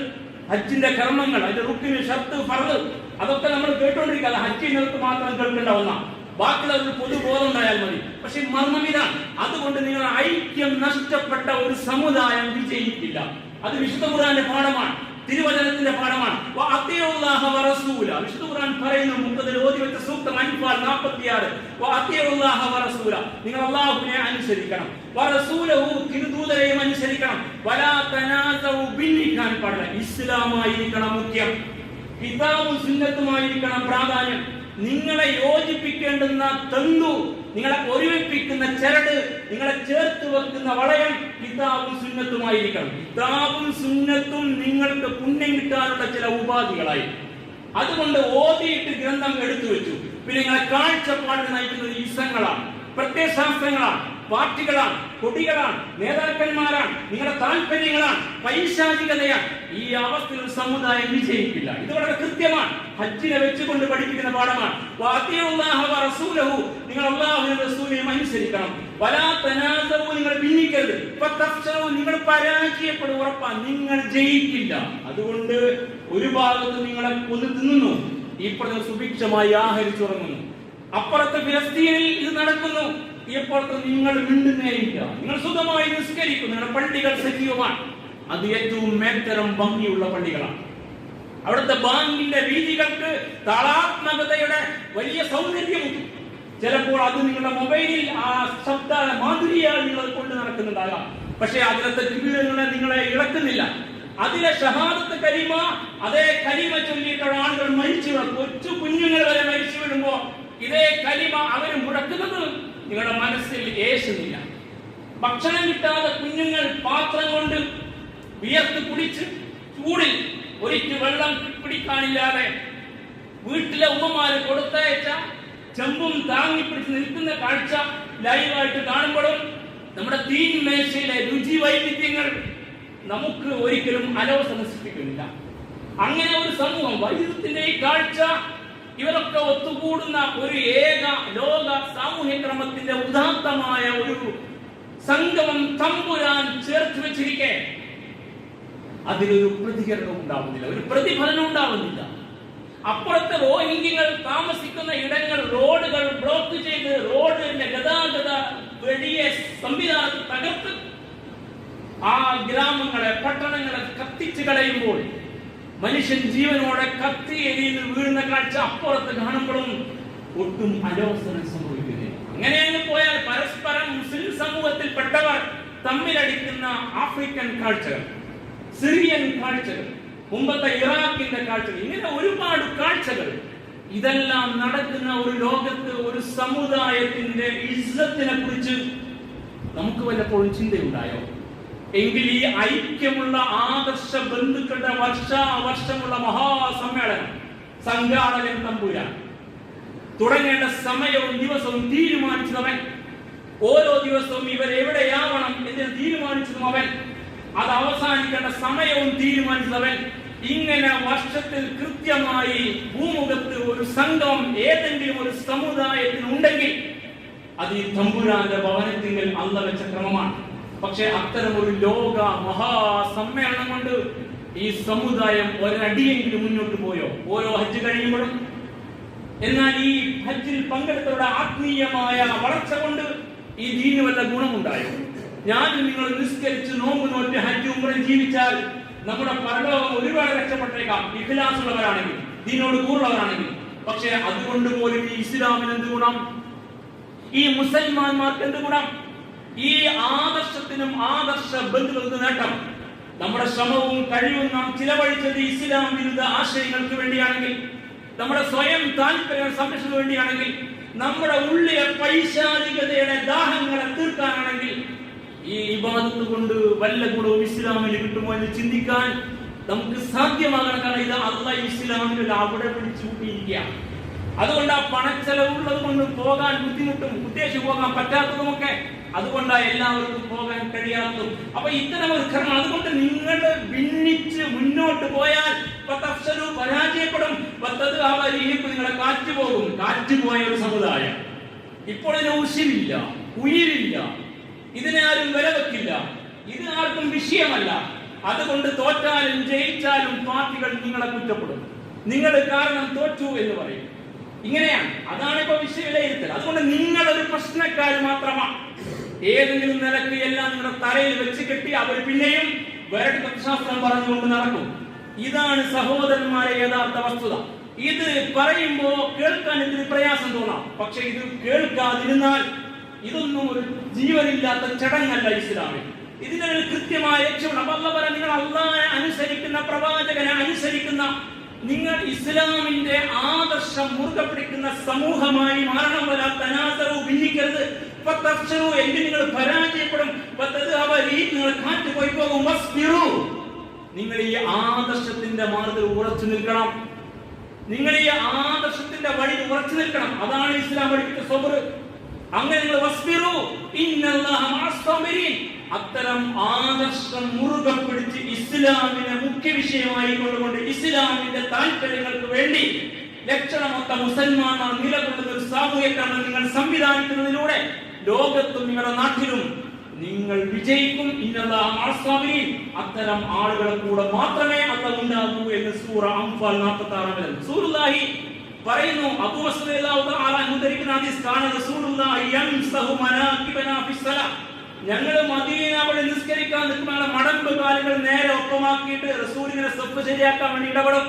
അപ്പൊ റസൂൽ നിങ്ങൾ നേരെ ലൈൻ ഒപ്പിച്ച് അണിയൊപ്പിച്ച് നിൽക്കുവിൻ. വലാ തഖ്തലിഫു, നിങ്ങൾ ഭിന്നിച്ച് അങ്ങനെ ഇങ്ങനെ നിൽക്കല്ല, ഏങ്കോണിച്ച് നിൽക്കല്ല, തെറ്റി നിൽക്കല്ല, നിങ്ങൾ അണിയൊപ്പിച്ച് നിൽക്കുവിൻ. വലാ തഖ്തലിഫു ഫതഖ്തലിഫു ഖുലൂബുക്കും ഫതഖ്തലിഫു ഖുലൂബുക്കും, അങ്ങനെ നിങ്ങളുടെ ഹൃദയം ഭിന്നിക്കും. ഹൃദയം ഭിന്നിച്ച മുസൽമാന്മാർ. അതുകൊണ്ട് സഫിൽ ഇപ്പൊ ധാരാളം സ്ഥലമാണ്. ഏത് പള്ളി നിങ്ങൾ നോക്ക്, സഫ് നിൽക്കുമ്പോൾ ഓരോ സഫിലും 4 മണിക്കൂർക്ക് കയറാം. അങ്ങനെയാണ്. കാരണം നമുക്കിപ്പോൾ ഒന്നിച്ച് നിൽക്കാൻ പറ്റുന്നില്ല. ഭിന്നിപ്പ് അത്രമേൽ ഇപ്പൊ സൗകര്യത്തിന് നിൽപ്പാണ്. കൊറോണ വന്നപ്പോ ഒരു നിയന്ത്രണ നിൽപ്പുണ്ടായിരുന്നു. അതിനു മുമ്പ് ഇത്തിരിയൊക്കെ നമുക്ക് സഫുകൾ ചേർത്ത് വെക്കാമായിരുന്നു, ആളുകൾ നിൽക്കുമായിരുന്നു. കൊറോണക്ക് ശേഷം ഇപ്പോൾ സൗകര്യത്തിന്റെ അവസ്ഥയായി. അതുകൊണ്ട് ഏത് സഫിനെപ്പോൾ മിനിമം 4 ആൾക്ക് കയറി നിൽക്കാം. ഇങ്ങനെ സഫുകൾ നിൽക്കുന്നിടത്ത് പോലും ചേർന്ന് നിൽക്കാൻ കഴിയാത്ത മനസ്സകലം ഉണ്ടായിപ്പോയ സെൽഫിഷ് ജയൻസ്, രാക്ഷസീയ ഭാവമുള്ള മുസൽമാന്മാർ, അവർ ആർക്കും വഴങ്ങൂല. അവരെല്ലാം സ്വന്തം താല്പര്യങ്ങൾക്ക് മാത്രം അടിമകളായവരാണ്. അത്തരം ഒരു സംഘത്തെ ഇസ്ലാമിന്റെ സങ്കല്പത്തിലില്ല. വിശുദ്ധ ഖുർആനിൽ വഴങ്ങുന്ന, അതിന് വിധിയപ്പെടുന്ന, അതിന്റെ താല്പര്യം മുറുകെ പിടിക്കുന്ന, അങ്ങനെ ഇസ്ലാമിന്റെ താല്പര്യം മുസൽമാൻ മുഖ്യ വിഷയമായി മാറുന്ന ലക്ഷണമൊത്ത മുസ്ലിം സമുദായം, അത് ഹജ്ജ് നിർവഹിച്ചാൽ നാട്ടിൽ ഗുണമുണ്ടാകും. അത്തരം ഹജ്ജ് നടന്നാൽ സമൂഹത്തിൽ മാറ്റം ഉണ്ടാകും. അത്തരം ഹജ്ജ് നടന്നാൽ ഇസ്ലാമിന് വളർച്ചയുണ്ടാകും. അതാണ് സഹോദരന്മാരെ ഹജ്ജ്. അതുകൊണ്ട് നിങ്ങൾ ഈ ഹജ്ജിനെ ഒന്ന് വിശകലനം ചെയ്യാം. ഇന്ന് ദുൽഹജ്ജ് 8 യൗമു തർവിയ മിനയില. യൗമു തർവിയ എന്നാൽ അർത്ഥം നിങ്ങൾക്കറിയാമോ? വെള്ളം കുടിപ്പിക്കൽ. അത്തർവിയ മഅന അശ്റുബു താമു ഇലാ ഹീനി ദഹാബിൽ അതശ് വതസബുൽ മാ. തന്റെ വാഹനം അന്ന് ഒട്ടകവും കുതിരയും കഴുതയുമാണ്. അതിനെ ഇന്നേതിന് തീറ്റ കൊടുത്ത് വെള്ളം കുടിപ്പിച്ച് റെഡിയാക്കി നിർത്താം. അന്നാണ് യൗമു തർവിയ. ദുൽഹജ്ജ് 8 ഒരു കർമ്മവും പ്രത്യേകമായി ചെയ്യാൻ മിനയിലില്ല. ഇസ്ലാം പഠിപ്പിച്ചത് കർമ്മം പറയില്ല. അവനവന്റെ ഒട്ടകങ്ങളെ, വാഹനങ്ങളെ നേരത്തെ വെള്ളം കൊടുത്ത് തീറ്റ കൊടുത്ത് ഇവന് ഇനി അങ്ങോട്ടുള്ള യാത്രയിൽ ഈ ഹജ്ജിന് ഉപയോഗിക്കുന്ന വെള്ളം കൂടി തസവുദ് പാതയമായി കണ്ടെത്തുന്ന ദിവസമാണ്. നമസ്കാരം പോലും 4 റക്അത്ത് വക്തിൽ ഈ 2 റക്അത്ത് നിസ്കരിച്ചാൽ മതി. മിനയിൽ പ്രത്യേകിച്ച് ഒരു ദിക്റും ദുആയും ഒന്നും അവിടെ നിർദ്ദേശിക്കപ്പെട്ടിട്ടില്ല. എന്തിന് ഇങ്ങനെ ഒരു മിന? ഇന്നത്തെ മിന അങ്ങനെയാണ്. എന്തിന് ഇങ്ങനെ ഒരു മിന? നിങ്ങൾക്ക് നിങ്ങളുടെ ആദർശ ബന്ധുക്കളെ ഉൾക്കൊള്ളാൻ കഴിയുമോ എന്ന് നോക്കുക. നിങ്ങൾക്ക് പറ്റുമോ? ഈ ലക്ഷങ്ങൾ കൂടി നിങ്ങൾ മാത്രമേ ഉള്ളൂ അവിടെ. ലാ ഇലാഹ ഇല്ലല്ലാഹ് പ്രഖ്യാപിച്ചവർ മാത്രം. നിങ്ങളുടെ ആദർശ ബന്ധുക്കൾ ഉൾക്കൊള്ളാൻ കഴിയുമോ? നിങ്ങൾക്ക് ലഭ്യമായ ടെന്റിൽ അഷ്ടിപിഷ്ടി സൗകര്യം ഉണ്ടാവുള്ളൂ. കൈ ഇങ്ങോട്ട് വെച്ചാൽ മറ്റവന്റെ മുഖത്ത്, കാൽ ഇങ്ങോട്ട് വെച്ചാൽ അവരുടെ നെഞ്ചത്ത്. നിങ്ങൾ ഏത് സമയത്ത് ബാത്റൂമിൽ ചെന്നാൽ യു ആർ ഇൻ ക്യൂ. നിങ്ങൾക്ക് സാധിക്കുമോ? നിങ്ങൾ അങ്ങനെ ബാത്റൂമിൽ ക്യൂ നിൽക്കുമ്പോൾ പ്രാഞ്ചി ഒരു പ്രായമുള്ള ആൾ വരും. നിങ്ങൾക്ക് കഴിയോ? അദ്ദേഹത്തെ മുൻഗണന കൊടുക്കാൻ. നിങ്ങൾ പഠിച്ച ഒരുപാട് പാഠങ്ങളില്ലേ, മുൻപിൽ ആകെ അത് മാത്രമാണ് നടക്കുന്നത്. ഉഖ്വത്ത്, റഹ്മത്ത്, നസീഹത്ത്, ഈസാർ, ഇസ്ലാമിന്റെ സാഹോദര്യത്തെക്കുറിച്ച്, ഇസ്ലാമിന്റെ കാരുണ്യത്തെക്കുറിച്ച്, ഇസ്ലാമിന്റെ ഗുണകാംശം, ഇസ്ലാമിന്റെ ഈസാർ പരക്ഷേമ തൽപരതയെക്കുറിച്ച്, മുസ്ലിം സമുദായത്തിന് കൊടുക്കേണ്ട പരിഗണനയെക്കുറിച്ച്, ഈ ആദർശ ഉത്ബോധനം ഉൾക്കൊണ്ടുകൊണ്ട് നിങ്ങൾക്ക് ലക്ഷണമൊത്ത മുസൽമാന്മാരായി നിലയിൽ കഴിയാൻ കഴിയും? അതോ നിങ്ങൾ തർക്കിക്കോ, നിങ്ങൾ തമ്മിലടിക്കോ? ഒന്നും തള്ളും തിക്കും തിരക്കും സ്ത്രീ സംസർഗവും ഒന്നും ഹജ്ജിന് പാടില്ല. അപ്പൊ നിങ്ങൾക്ക് ലക്ഷണമൊത്ത മുസൽമാന്മാരായി ജീവിക്കണം. ഉമ്മത്ത് മുസ്ലിമ എന്ന സങ്കല്പത്തെ മണ്ണിൽ ശരിയായി സ്ഥാപിക്കണമെന്ന അത് മനസ്സിലാകാതെ പോയ ഹാജിമാർ. അത് കഴിഞ്ഞ് ഇവരെല്ലാരും കൂടി പിന്നെ പിറ്റേ ദുൽഹജ്ജ് 9 അറഫയിലേക്ക് പോകുന്നു. എന്താണ് ഈ അറഫ? തിരിച്ചറിവിന്റെ ഭൂമിക്കാണ് അറഫ. എന്താണ് അറഫ? എന്റെ പാപങ്ങളെ തിരിച്ചറിയിക്കുന്ന പഠിച്ചവനെ, പാപങ്ങൾ പൊറുപ്പിക്കുന്ന ഇടമാണ് അറഫ. അതുകൊണ്ട് ഇത്രയേറെ കണ്ണീര് വീഴുന്ന വേറെ ഒരിടം ഭൂമുഖത്ത് എവിടെയുമില്ല. ഒരു ദിവസം വർഷത്തിൽ ഒരിക്കൽ മാത്രം സജീവമാകുന്ന ഭൂമിക. അപ്പോ തമ്പുരാനടുക്കൽ പാപങ്ങളൊക്കെ കഴുകിക്കളഞ്ഞ് അവിടെ നിന്ന് ആ പാഠങ്ങളും പഠിച്ചിട്ട് വിശ്വാസി പോവുക. ഏതാണ് ആ പാഠം? തിരുനബി നൽകിയ പാഠം തന്നെ, അറഫയിലെ പ്രസംഗം. ആ പ്രസംഗത്തിൽ അവസാനം ഒരു വസിയത്ത് നൽകി. ആ വസിയത്ത് മറന്നുപോയ മുസൽമാന്മാർ അങ്ങനെയാണ്. പെരുന്നാൾ ഖുതുബക്കും ഈ അറഫ പ്രസംഗം ഓർക്കും, പക്ഷെ ഈ വസിയത്ത് മറന്നു. തിരുനബിയുടെ വസിയത്ത് മറന്നു. പലരുടെയും വസിയത്തുകൾ ഓർത്തു, നേതാവിന്റെ വസിയത്ത് മറന്നില്ല ഈ അനുയായി. മാതാപിതാക്കളുടെ വസിയത്ത് പരിഗണിച്ചേക്കാം, പക്ഷെ ഹബീബിന്റെ വസിയത്ത് മറന്നു. ഇനി നിങ്ങളാണ് ഇസ്ലാമിനെ ഏറ്റെടുക്കുന്നത്, നിങ്ങൾ എത്തിച്ചു കൊടുക്കണം. പ്രവാചകന്മാരായ പരമ്പര അവസാനിച്ചു. പ്രവാചകന്മാരിന് വഹിയില്ലാത്ത പ്രവാചകന്മാരായി നിങ്ങൾ ഈ മണ്ണിൽ ഉണ്ടാവണം. ഇസ്ലാമിൽ നിങ്ങൾ ഏറ്റെടുക്കും. ജീവിതം കൊണ്ടും കർമ്മം കൊണ്ടും വാക്കുകൊണ്ടും നോക്കുകൊണ്ടും ജീവിതശൈലി കൊണ്ടും ധാർമ്മികത കൊണ്ടും ഇസ്ലാമിനെ റെപ്രസെന്റ് ചെയ്യാൻ നിങ്ങൾക്ക് പറ്റണം. നിങ്ങളുടെ കഴിവുകൾ അതിനുവേണ്ടിയും വ്യയം ചെയ്യണം. നല്ല കച്ചവടക്കാരായി, നല്ല ജോലിക്കാരായി, നല്ല ഉദ്യോഗസ്ഥരായി പണം സമ്പാദിച്ച് ഞാനും എന്റെ കെട്ടിയോളും കുട്ടിയോളും സുഖമായി ഭക്ഷിച്ച് ജീവിക്കുന്നു, സമയത്ത് നിസ്കരിക്കുന്നു, നോമ്പെടുക്കുന്നു, ഹജ്ജ് വിസ കഴിഞ്ഞിരിക്കുന്നു, സുഖമായ വിശ്രമം എല്ലാം തീർന്നു എന്ന അവസ്ഥയിൽ കാഴ്ചപ്പാട് ചുരുങ്ങിപ്പോയ ഒരു സമൂഹത്തിന് ഹജ്ജ് കൊണ്ട് മണ്ണിലൊന്നും നേടാനില്ല. തമ്പുരാമലൊന്നും കൊടുക്കുമെന്ന് കണ്ടറിയണം. അത്ര കൃത്യമാണ് ഈ കാഴ്ചപ്പാട്. അതുകൊണ്ട് സഹോദരന്മാരെ, ഈ ഒരു അവസ്ഥയിൽ എത്തിയപ്പോ മുസ്ലിം സമുദായത്തിന്റെ വേദന നമ്മുടെ വേദനയല്ലാതായി മാറി.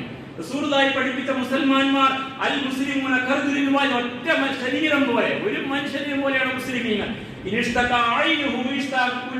ആ ശരീരത്തിന്റെ കണ്ണിന് അസുഖം എന്നാൽ ശരീരം മുഴുവൻ വേദന അനുഭവിക്കും. ആ ശരീരത്തിന്റെ തലക്ക് വേദന എന്നാൽ ശരീരം മൊത്തം വേദന അനുഭവിച്ചു താതാത്മ്യം പ്രാപിക്കും.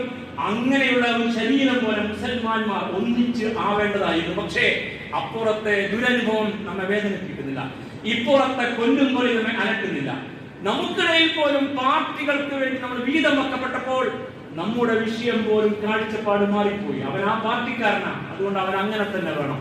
ഇവൻ ഈ പാർട്ടിക്കാരൻ, ഇവനെ ഒന്ന് കൈകാര്യം ചെയ്യാൻ പറ്റുന്ന ഒരു കേസ് കൊടുക്കണം, അല്ലെങ്കിൽ വിജിലൻസിൽ ഒരു അപേക്ഷ കൊടുക്കണം എന്നൊക്കെ ചിന്തിക്കാൻ മാത്രം ഈ മനസ്സ് കെട്ടുപോയവരെ നിങ്ങളുടെ നമസ്കാര തഴമ്പ് സിറാത്ത് വാലൻ കടത്തിൽ മുസ്ലിമിനോട് പറയേണ്ട കാലമല്ല ഈ കാലം. അതുകൊണ്ട് നിങ്ങൾ ഈ യാഥാർത്ഥ്യം കൃത്യമായിട്ട് അറിയണം. മഹാരഥന്മാരായ പണ്ഡിതന്മാർ പറയുന്നു, ഈ ഇസ്ലാമിക പ്രബോധനത്തിന്റെ വസിയ്യത്ത് അറഫയിൽ നിന്ന് ഏറ്റെടുത്തുകൊണ്ട് ഹാജിമാർ അവരുടെ പ്രദേശത്തേക്ക് പോയിരുന്നു എങ്കിൽ അത്ഭുതങ്ങൾ സംഭവിക്കുമായിരുന്നു. ഇന്ന് ഇസ്ലാമിനെ അറിയില്ല. ഒരുപാട് പേർ തെറ്റിദ്ധരിച്ചു. മുസൽമാന്മാരാണ് പ്രശ്നക്കാർ എന്ന് പറയാൻ ശ്രമിച്ചുകൊണ്ടിരിക്കുക. ഇന്നലെയും മിനിഞ്ഞാന്നുമൊക്കെ കേരളത്തിലെ ഏറ്റവും വലിയ സാമുദായിക പാർട്ടി നേതാവ് അതാണ് പറഞ്ഞുകൊണ്ടിരിക്കുന്നത്. രാഷ്ട്രീയക്കാരും മിണ്ടുന്നില്ല, ഭരിക്കുന്നവരും മിണ്ടില്ല. ഈ സമുദായം ആനുകൂല്യം പറ്റിക്കൊണ്ടേയിരിക്കുകയാണെന്ന് പറയുമ്പോൾ ഈ സമുദായത്തിന് നമ്മൾ ആനുകൂല്യം കവർന്നെടുക്കുന്ന യാഥാർത്ഥ്യം ഭരിക്കുന്നവരും പറയില്ല. അങ്ങനെ നിങ്ങളെ തെറ്റിദ്ധരിപ്പിച്ചും അതിന് കൂട്ടുനിന്നും ഒരു സമൂഹം ഇങ്ങനെ ഒഴുകിക്കൊണ്ടിരിക്കുമ്പോൾ നിങ്ങൾക്ക് നിങ്ങളെ സ്വയം തുറന്ന് കാണിക്കാൻ കഴിയാതെ പോയവരെ, ഇസ്ലാമിന്റെ നിയോഗം ഏറ്റെടുക്കാത്ത ഒരു സമുദായം ഇതിനെ ആരാധനയായി കണ്ടുകൊണ്ട് മുന്നോട്ടുള്ള കാലത്തോളം ഹജ്ജ് കൊണ്ട് നിങ്ങളൊന്നും നേടില്ല. അതുകൊണ്ട് പണ്ഡിതന്മാരെ ഹജ്ജിനെ കുറിച്ച് പറഞ്ഞ ഏറ്റവും വലിയ മാർഗമാണ്, ഏറ്റവും വലിയ വസീലയാണ്, മാർഗമാണ് ഹജ്ജ്. ഇസ്ലാമിയ, ഇസ്ലാമിന്റെ പ്രബോധന പ്രവർത്തനങ്ങൾ ലോകത്തിന്റെ മൂലകളിൽ പ്രചരിപ്പിക്കാനുള്ള ഏറ്റവും വലിയ മാർഗമാണ്, മീഡിയാണ് ഹജ്ജ്. ആ അറഫയിൽ നിന്ന് മടങ്ങിയവർ ഈ ദൗത്യം ഏറ്റെടുത്ത് വേണം നാട്ടിലേക്ക് വരാൻ. അവർ പിന്നെ വിഷമുണ്ടാകാൻ. അതുകൊണ്ട് സഹോദരന്മാരെ, യുവാക്കളായിരിക്കെ ഹജ്ജിന് പോകാൻ ശ്രമിക്കൂ. എല്ലാം കഴിഞ്ഞിട്ട് അങ്ങനെ കുടുംബജീവിതം പൂർത്തീകരിച്ചിട്ട് പിന്നെ കാശിക്ക് പോകുന്ന രീതിയല്ല, പിന്നെ മല കയറുന്ന രീതിയുമല്ല. നല്ല യുവത്വത്തിൽ ഹജ്ജിന് പോയിട്ട് ഈ ദൗത്യം ഏറ്റെടുത്ത് മണ്ണിൽ കത്തി നിൽക്കണം. അങ്ങനെ ജ്വലിച്ച് നിൽക്കെ തമ്പുരാന്റെ വിളിക്ക് ഉത്തരം ചെയ്യണം. നിങ്ങളുടെ ആരോഗ്യവും സമ്പത്തും ശരീരവും കഴിവും നിങ്ങളുടെ ഗ്രഹണശേഷിയും നിങ്ങളുടെ ഇന്റർപ്രിട്ടേഷൻ, നിങ്ങൾക്ക് കാര്യങ്ങൾ ബോധ്യപ്പെടുത്താനുള്ള കഴിവുമൊക്കെ ഉണ്ട്. അതെല്ലാം നിങ്ങൾ ഇസ്ലാമിനെ വേണ്ടി വ്യയം ചെയ്യണം. അങ്ങനെ ഇസ്ലാമിനെ തെറ്റിദ്ധരിച്ച ഈ സാമൂഹ്യ ക്രമത്തിന് മുമ്പിൽ ഇസ്ലാമിക തെളിഞ്ഞ സംശുദ്ധതയെ, അതിന്റെ മാനവികതയെ, അതിന്റെ നൈതികതയെ, അതിന്റെ ധാർമ്മികതയെ, അതിന്റെ കാരുണ്യത്തെ, അതിന്റെ സ്നേഹത്തെ, അതിന്റെ മനുഷ്യപ്പറ്റിന്റെ ഭാവത്തെ മണ്ണിൽ കാഴ്ചവെക്കാൻ കഴിയണം. അതിന് പ്രചോദിപ്പിക്കാത്ത ഒരു ഹജ്ജും മണ്ണിൽ ഒന്നും സംഭവിപ്പിക്കില്ല. ഇത്രയും ദുരന്തമാണ് കൂട്ടരായി നടക്കുന്നത്. അതുകൊണ്ട് ഉദാത്തമായ പ്രബോധകരുടെ മാതൃകകൾ സംവിധാനിക്കുന്ന ഇടമാണ് ഹജ്ജ്.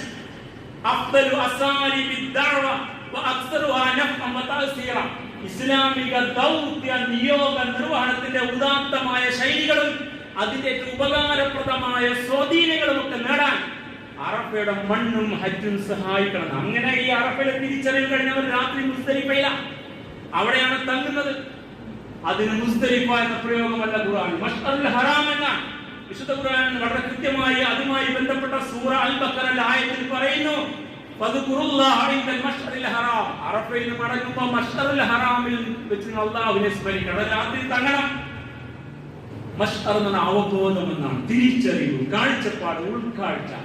ഞാൻ ആരാണെന്ന് ഹാജി മനസ്സിലാക്കുന്നു, എന്റെ നിയോഗം എന്താണെന്ന് മനസ്സിലാക്കുന്നു, എന്നെ ഏൽപ്പിച്ച ദൗത്യം എന്താണെന്ന് മനസ്സിലാക്കുന്നു. ഇനി ഞാൻ തമ്പുരാന്റെ ദീനിന് വേണ്ടി തിരിച്ചറിവുന്നു. ആ തിരിച്ചറിവിനെ അന്ന് രാത്രി ആ മണ്ണിൽ, ടെന്റുകളില്ലാത്ത മുസ്ദലിഫയുടെ മണ്ണിൽ, മഴയായിരുന്നാലും മഞ്ഞായിരുന്നാലും പുരുഷ ഹാജിക്ക് തലയൊന്ന് മറക്കാൻ പോലും പറ്റാത്ത ഇഹ്റാമിന്റെ വസ്ത്രവുമായി അങ്ങനെ കൈ തലക്ക് വെച്ച് ചാരി കിടക്കുമ്പോ തീരുമാനങ്ങൾ ഉണ്ടാവണം. ഞാൻ നീ മുതൽ അള്ളാഹുവിന്റെ ദീൻ, അതാണ് മഷ്അറുൽ ഹറാം. അങ്ങനെ പിറ്റേന്ന് ദുൽഹജ്ജ് 10 മിനയിലേക്ക് പ്രവേശിക്കുന്ന ജംറത്തുൽ അഖബയിൽ കല്ലെറിയുന്നു. പിശാചിനോടാണ് പോരാട്ടം. നമ്മുടെ മുഖ്യ ശത്രു പിശാച. ആ പിശാചിന്റെ സകല ദുരന്തങ്ങൾ നമ്മൾ ഏറ്റുവാങ്ങിക്കൊണ്ടിരിക്കുകയാണ്. ആ പൈശാചികതയുടെ പ്രത്യയശാസ്ത്രങ്ങൾ വരെ നമ്മളെ വളഞ്ഞു വെച്ചിരിക്കുകയാണ്. അവർ നമ്മളെ വീതം വെച്ചിരിക്കുകയാണ്. ആ പൈശാചികത ഇങ്ങനെ അശ്ലീലങ്ങളായ അതിരുകളില്ലാതെ വീട്ടകത്ത് കയ്യിലെ മൊബൈൽ വരെ വീണുകൊണ്ടിരിക്കുകയാണ്. ആ അശ്ലീല സംസ്കാരം പൈശാചിക സകല ഭാവങ്ങളുമായി നമ്മുടെ മനസ്സിനെ സ്വാധീനിച്ചിരിക്കുക. അതുകൊണ്ട് ഭൗതികതയാകുന്ന പൈശാചികതയുടെ പിത്തലാട്ടങ്ങളുടെ പിറകെയാണ് നിസ്കാരത്തഴമ്പുകാർ സുഖമായി ഒഴുകിക്കൊണ്ടിരിക്കുന്നു. ഈ ദുരന്തം തിരിച്ചറിയാൻ കഴിയുന്നില്ല ജംറയിൽ കല്ലെറിഞ്ഞ ആരും. അവൻ കല്ലെടുത്ത ആവേശം തക്ബീർ മുഴക്കി എറിഞ്ഞു. പക്ഷെ പിശാചിനുള്ള പോരാട്ടത്തിന്റെ പ്രതീകാത്മകതയാണെന്ന് മനസ്സിലായില്ല. അതുകൊണ്ട് ജംറയിൽ 7 കല്ലെറിഞ്ഞു. പിന്നെ ബലിയറുത്തു. ബലിയറുത്ത നിന്റെ താല്പര്യങ്ങളെ അറുത്തു മാറ്റലാണ്. തമ്പുരാന്റെ അടിമയാകണമെങ്കിൽ നീ പിശാചിനോട് പൊരുതണം. പിശാചിനെ അല്ലാഹുവിനെ തെറ്റിക്കും. നിന്റെ താല്പര്യങ്ങളെയും കൈയ്യും, നിന്റെ കുടുംബ താല്പര്യം, കച്ചവട താല്പര്യം, പാർട്ടി താല്പര്യം, നിന്റെ സാമ്പത്തികം, നിന്റെ സുഖരോധ താല്പര്യം, നിന്റെ ആനന്ദങ്ങൾ, നിന്റെ എന്റർടൈൻമെന്റ്, നിന്റെ വിനോദങ്ങൾ, അതിനൊക്കെ കൈയൊഴിയാൻ പറ്റും. അതാണ് ബലി. ബലി കേവലം മൃഗത്തെ അറുക്കലല്ല, അതിന്റെ പിന്നെ മർമ്മം അങ്ങനെയാണ്. അങ്ങനെ ബലിയും കഴിഞ്ഞ് നേരെ മക്കയിൽ പോയി തവാഫുൽ ഇഫാദ, സഈ, തമ്പുരാന്റെ ഭവനത്തിൽ ഇബ്രാഹിം, ഇസ്മായിൽ, ഹാജറ കുടുംബത്തിന്റെ ഇസ്ലാമിന്റെ ഈമാന്റെ തവക്കുലിന്റെ ശരിയായ പാഠങ്ങളെല്ലാം മനസ്സിലാക്കിയിട്ട് തിരിച്ചു വീണ്ടും വിലയി. ബാക്കി 3 ദിവസങ്ങളിൽ 3 ജംറാത്തിൽ കല്ല്. മുടി വടിച്ച് ഇഹ്റാമിന്റെ വേഷം തഹല്ലുലായി നിൽക്കുന്ന ഹാജി കുളിച്ച് ശുദ്ധമായ ഈ മനുഷ്യൻ ഒരു പുതുജന്മം പോലെ, ഒരു പുതിയ മനുഷ്യൻ അന്റെ ഉമ്മ പ്രസവിച്ച കുഞ്ഞിനെ പോലെ വല്ലാത്തൊരു ഭാവാത്മകമായ ചിത്രീകരണം. ദുൽഹജ്ജ് 13 ഏത് കഴിഞ്ഞ വൈകിട്ട് വിട്ടോളണം. പിന്നെ 14 പിന്നെ ഒഴിയൊക്കെ നന്നായിട്ടൊന്നും എറിയാൻ വിചാരിക്കാൻ പാടില്ല. ഇന്ന് തന്നെ പോകണം. ഇനി ഇവിടെ ഏത് നിർത്തിക്കോ, നാട്ടിൽ പോയിട്ട് എറിയണം. പക്ഷെ നാട്ടിൽ വന്നാൽ എറിയാറില്ല. അതിനർത്ഥം കല്ലുകൊണ്ട് എറിയണമെന്നല്ല. ഈ തിരിച്ചറിവില്ലേ പൊരുതണം, പൈശാചികതയോട് പൊരുതണം, ഇസ്ലാമിക ആശയങ്ങളോട് പൊരുതണം, തന്നെ തന്നെ കുടികൊള്ളുന്ന ശൈത്താന്യത്തോട് പൊരുതണം, പൈശാചികത വലിച്ചു തന്നെ ഇറക്കിക്കൊണ്ടിരിക്കുന്ന ഈ ഭൗതികതയുടെ രൂപങ്ങളോട് പൊരുതണം. അങ്ങനെ ദീനിന്റെ ഉറച്ചു നിൽക്കണം. ദീനിനു വേണ്ടി സേവനം തിരിച്ചറിവ് പോലും ഇല്ലാതെ പോകുന്ന കാലഘട്ടമാണ് സുഹൃത്തുക്കളെ.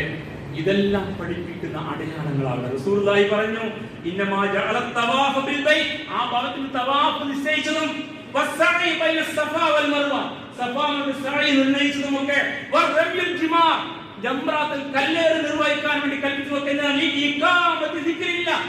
അല്ലാഹുവിന്റെ ദാസനാണ് ഞാൻ അല്ലാഹുവിന് വേണ്ടിയാണ്, അല്ലാഹുവിന്റെ ദീനെ ഇഖാമത്ത് എന്ന ദൗത്യമാണ് തിരിച്ചറിവുണ്ടാക്കാൻ വേണ്ടിയാണ്. പക്ഷേ തിരിച്ചറിവുണ്ടായില്ല. ഇത്തരം ഒരു ഹജ്ജ് വർഷാവർഷം നടക്കുകയാണ്. അതുകൊണ്ട് അത്ഭുതമൊന്നും സംഭവിക്കുന്നില്ല. മുസ്ലിം സമുദായം വിലകെട്ടവരായിട്ട് മണ്ണിൽ ജീവിച്ചുകൊണ്ടിരിക്കുന്നു. ഒരു ഭാഗത്ത് അവരെ കൊന്നു തിന്നുമ്പോൾ മറുഭാഗത്ത് സുഭിക്ഷമായി അർമാദിക്കുന്നു. ഈ ദുരന്തത്തിന് മുമ്പിൽ ഹജ്ജിനെ ശരിയായി വായിക്കാൻ നമുക്ക് കഴിഞ്ഞുവെങ്കിൽ അൽഹംദുലില്ലാഹ് നമുക്ക് അതിന്റെ പുണ്യത്തെ നേടാൻ കഴിയും. അല്ലാത്തവർ കേവലം ജീവൻ നഷ്ടപ്പെട്ടു പോയ ജഡങ്ങളെ വഹിക്കുന്ന ആരാധനകളുമായി, റൂഹ് നഷ്ടപ്പെട്ടു പോയ ആരാധനകളുമായിട്ട് അങ്ങനെ ജീവിച്ച് മുന്നോട്ട് പോകും. സമുദായം എല്ലാ ദുരന്തവും ഏറ്റുവാങ്ങും. അത്തരം ഒരു ദുരന്ത കാലത്ത് ജീവിക്കുന്നവരെ നമ്മൾ ഈ കർമ്മത്തിന്റെ മർമ്മങ്ങളെ അറിയാൻ ശ്രമിക്കുക. അതിന്റെ ശർത്തും ഫർളും ഒക്കെ കർമ്മത്തിൽ പോകുന്നവർ പഠിക്കട്ടെ. അതിന്റെ റൂഹിനെ, ആത്മാവിനെ സ്വായത്തമാക്കിയിട്ട് മണ്ണിൽ കരുത്തുള്ള മുസൽമാന്മാരായി ജീവിക്കുക. അല്ലാഹു നമുക്ക് ഉദവി നൽകി അനുഗ്രഹിക്കുമാറാവട്ടെ. അഖൂലു ഖൗലി ഹാദാ വസ്തഗ്ഫിറുല്ലാഹ ലീ വലക്കും വസ്തഗ്ഫിറൂഹു ഇന്നഹു വൽ ഗഫൂറുർ റഹീം ഫദ്ഉഹു ഇന്നഹു വൽ ബറുൽ കരീം. അൽഹംദുലില്ലാഹി റബ്ബിൽ ആലമീൻ. اللهم صل وسلم على عبدك ورسولك محمد الأمين وعلى آله وأصحابه أجمعين. أيها الناس أوصيكم ثانيا بتقوى الله. يا أيها الذين آمنوا اتقوا الله حق تقاته ولا تموتن إلا وأنتم مسلمون. സഹോദരന്മാരെ, സഹോദരിമാരെ, അല്ലാഹുവിന്റെ വിധിവിലക്കുകൾ പാലിക്കണമെന്ന് അറഫാ നോമ്പിന്റെ പ്രാധാന്യം നമുക്കറിയാം. കഴിഞ്ഞുപോയ ഒരു വർഷത്തെയും വരാനിരിക്കുന്ന ഒരു വർഷത്തെയും പാപങ്ങൾ ഓർത്തിട്ടുന്ന സവിശേഷമായ സുന്നത്തുകളാണ് ദുൽഹജ്ജ് 9 അറഫ. ഏതേത് പ്രദേശത്ത് എന്നാണ് ദുൽഹജ്ജ് 9 അന്നാണ് അറഫ നോമ്പ്. മക്കയിലെ ഹാജിമാരിൽ നിൽക്കുന്ന ദിനമല്ല അറഫ നോമ്പ് എന്ന് ഏറെ സവിശേഷമായ പാഠമാണ്. അതുകൊണ്ട് നമ്മെ സംബന്ധിച്ചിടത്തോളം ഞായറാഴ്ചയാണ് അറഫ നോമ്പിന്റെ ദിനം. ശനിയാഴ്ച അറഫ നടക്കുന്ന ദിനമാണ് മക്കയിൽ. നമുക്ക് നോമ്പെടുക്കാം, പക്ഷേ സുന്നത്ത് നോമ്പിന്റെ പുണ്യമുള്ള നോമ്പായിരിക്കും. അറഫ നോമ്പിന്റെ പ്രാധാന്യം നിർവഹിക്കാനുള്ള ഉദവി നൽകുമാറാണ്. ബലിയുമായി ബന്ധപ്പെട്ട കാര്യങ്ങൾ ഭംഗിയായി നിർവഹിച്ചിരിക്കുന്നു. ബലിക്ക് വലിയ പ്രാധാന്യമുണ്ട്, അള്ളാഹുവിൽ പുണ്യമുണ്ട്. കഴിയുന്ന എല്ലാവരും പങ്കാളികളാവുക എന്നത് അനിവാര്യമാണ്. കഴിച്ചവർ തന്നെ കഴിക്കുകയും ചവക്കുകയും ഫ്രിഡ്ജ് നിറച്ചു വെച്ചിട്ട് ആഴ്ചകൾ തുടരുകയും ചെയ്യുന്ന അവസ്ഥ എന്തായിരുന്നാലും ദൂഷ്യമാണല്ല. മറുഭാഗത്ത് ഒരു നേരത്തെ ഭക്ഷണത്തിന് വേണ്ടി വഴിയില്ലാതെ ജീവിക്കുന്ന ഒരുപാട് ഇന്ത്യക്കകത്തിന് ഉണ്ടായിരിക്കെ ബലിയർപ്പിക്കാൻ പുതിയ വഴികളുള്ള കാര്യവും ഭംഗിയായിട്ട് നാം മനസ്സിലാക്കുക. ഒരുപാട് വിചിന്തനങ്ങളും തിരിച്ചറിവുകളും ആവശ്യമുള്ള അവസ്ഥയിലേക്ക് മുസ്ലിം സമുദായത്തിന്റെ ജീവിതകാലം മാറിപ്പോയിരിക്കുകയാണ്. അല്ലാഹു കാര്യങ്ങൾ എല്ലാവരും മനസ്സിലാക്കി ഇതിന്റെ ചൈതന്യത്തെ ഉൾക്കൊണ്ടുകൊണ്ട് കർമ്മങ്ങൾ നിർവഹിക്കാൻ നമ്മെ തുണത്തുമാറാവട്ടെ.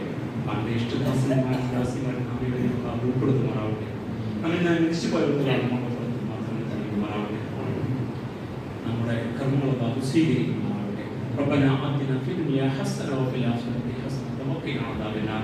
اللهم اغفر للمؤمنين والمؤمنات والمسلمين والمسلمات الأحياء منهم والأموات إنك مجيب الدعوات يا قاضي الحاجات. اللهم أعز الإسلام والمسلمين وأذل الشرك والمشركين. اللهم أجرنا من النار. اللهم أجرنا من النار. اللهم أجرنا من النار. ربنا اغفر لنا ولإخواننا الذين سبقونا بالإيمان ولا تجعل في قلوبنا غلا للذين آمنوا ربنا إنك رؤوف رحيم. ربنا تقبل منا إنك أنت السميع العليم وتب علينا إنك أنت التواب الرحيم. واغفر لنا يا غافر المذنبين وارحمنا بألواح رحمتك يا أرحم الراحمين. سبحان ربك رب العزة عما يصفون وسلام على المرسلين والحمد لله رب العالمين. آمين.